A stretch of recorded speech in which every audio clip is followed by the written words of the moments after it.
In this task, we need to run Nginx container in app server 3. So let's connect to app server 3 now.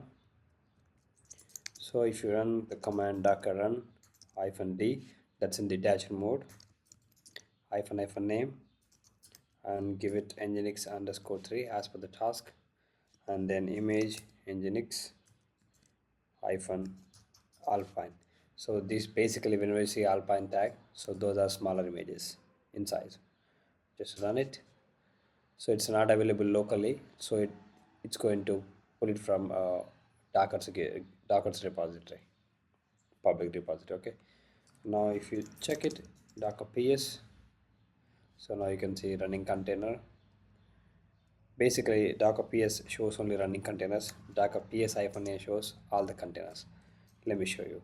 So what you can do, if you run the command docker run without d, so that's in without detaching, it's an attached terminal. Just give the image name nginx alpine. It's alpine. Okay, so now it's in running in attached mode. So if you press Ctrl C, it's gonna exit the container.